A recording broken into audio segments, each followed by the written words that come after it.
Hey folks, Jamie Hartman here with Cashion rods.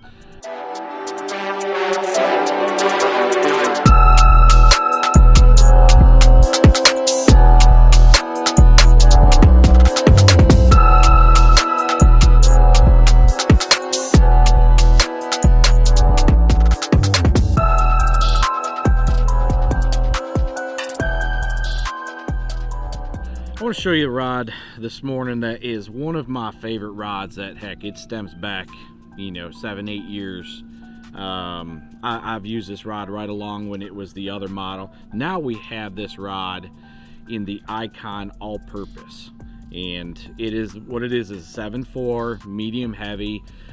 This will handle anything from 1/4 ounce to 1.5 ounces. What I prefer to do with this rod, being a 7.4 and being as perfectly parabolic as it is, I throw a lot lighter baits on this rod. I'm going to use it for something that needs to load up. What I mean by that is a swim bait is a load up bite. A little scrounger is a load up bite. A crankbait, same thing. When you're reeling it in, they eat it and you kind of keep going with the reel until you feel that weight and you kind of load into them.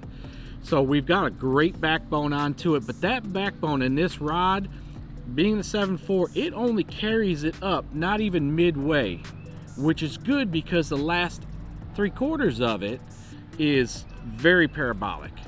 And that's what I want when I'm throwing a bait like a crankbait. Like I say, that little swim bait. And I can even do it with a jig. This is one of my favorite rods that I throw up north a lot with my little smallmouth jig, because I don't do like a sweeping hard hook set with it. I'll actually reel, feel the load of the fish, crank down so that rod starts to bend over, and then pull into that fish. I get a much better hookup to land ratio with it.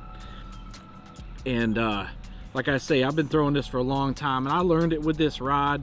Those smallmouth get crazy, so the better you can peg them things in the back of the mouth or wherever it is, the more you have a chance of landing them. And that's why I prefer this rod for those kind of applications. Now, there may be other applications that somebody wants to use it for, but for my preference, I want to push it as that's what you want to do with this rod, is have some kind of bait technique that's going to load for you. And since I switched to this rod with my little jig, and we get to try it out a lot with a lot of them smallmouth, because you're going and catching 30-40 fish a day, sometimes more. So I have perfected this rod with that hook set, and I'd like to just share that along with you. Give this a shot. This 7.4 all-purpose rod, the Icon by Cashion rods. I bet your hookup ratio goes through the roof.